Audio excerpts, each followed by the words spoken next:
স্বামী গরিব হওয়া ভালো, কারণ তারা অর্থের অভাব ভালোবাসা দিয়ে পুষিয়ে দেওয়ার চেষ্টা করে। যতই বড় হচ্ছে, আনন্দগুলো দূরে চলে যাচ্ছে। দিনের শুরুতে মনে হয় জীবনে অর্থের প্রয়োজন সবচেয়ে বেশি, কিন্তু দিন শেষে মনে হয় অর্থ নয়, জীবনে শান্তির প্রয়োজন বেশি। আমি ভালো নেই, এটা যদি তোমায় বলে বোঝাতে হয়, তাহলে তুমি কিসের প্রিয় মানুষ? কাউকে ভালোবাসলে তাকে না দেখে থাকা যায়, ঝগড়া না করে থাকা যায়, কথা না বলে থাকা যায়, দেখা না করেও থাকা যায়, কিন্তু তাকে না ভেবে কখনোই থাকা যায় না।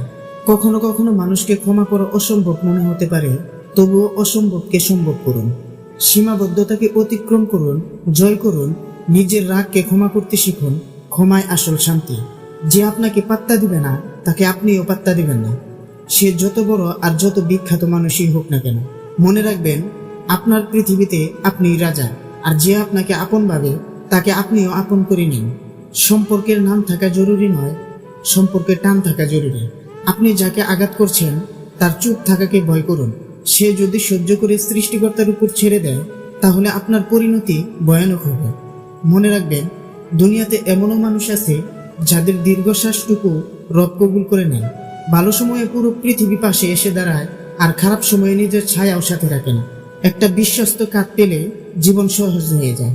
যে ফুলটা আমাদের সবচেয়ে প্রিয়, আমরা সেইটাকে গাছ থেকে ছিঁড়ে নিয়ে সবশেষে নষ্ট করে ফেলে দিই। যে যায় সে কি ফেরার জন্য কেউ কখনো চলে যায় না। সম্পর্কের সমস্যার সমাধান খোঁজা উচিত, কিন্তু তার আগেই অনেক মানুষ হারিয়ে যায় আপন স্বার্থে। ভাগ্য বড় অদ্ভুত জিনিস, কাউকে দেয় আর কারো কাছ থেকে কেড়ে নেয়। স্বার্থ আর টাকা, এই দুইটা জিনিস মানুষকে অন্ধ বানিয়ে দেয়। সৌন্দর্য মানুষের মনোযোগ আকর্ষণ করে, তবে ব্যক্তিত্ব মানুষের মন ছুঁয়ে যায়। নববিবাহিত দম্পতি নতুন বাসা নিয়েছে। পরদিন সকালে তারা যখন নাস্তা করছিল, মেয়েটি জানালা দিয়ে পাশের বাড়ির দিকে তাকিয়ে দেখতে পেল কাপড় শুকাতে দিয়েছে ওই বাড়ির মহিলা। মেয়েটি বলে উঠল, কাপড়টা পরিষ্কার হয়নি। ওই বাসার মহিলা ভালো করে কাপড় ধুতে জানে না, তার মনে হয় ভালো কোনো কাপড় কাচার সাবান দরকার। মেয়েটির স্বামী সেদিকে তাকালো, কিন্তু নিশ্চুপ রইল। যতবার ওই পাশের বাড়ির মহিলাটি কাপড় শুকাতে দিত, ততবারই এই মেয়েটি একই মন্তব্য করত। মাসখানেক পরে সেই বাড়িতে সুন্দর পরিষ্কার কাপড় শুকানোর জন্য জমতে দেখে মেয়েটি অবাক হয়ে তার স্বামীকে বলল, দেখো, অবশেষে উনি শিখেছেন কিভাবে কাপড় ধুতে হয়। আমি তো ভাবছি কে তাকে শেখালো। তখন স্বামী বলে উঠল, শোনো, আজ ভোরে আমি আমাদের জানালার কাজ পরিষ্কার করেছি। আমাদের জীবনটাও এমনই। আমরা কোনো কিছু দেখার সময় যা দেখি তা নির্ভর করে আমাদের সেই জানালার পরিচ্ছন্নতার উপর।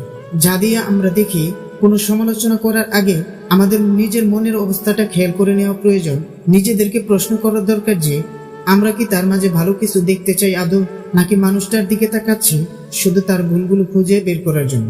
যারা পানিতে ডুবে যাওয়ার ভয়ে তার সন্তানকে ডুবায় নামতে দেন না, কিভাবে সেই সন্তান আটলান্টিক পাড়ি দিবে?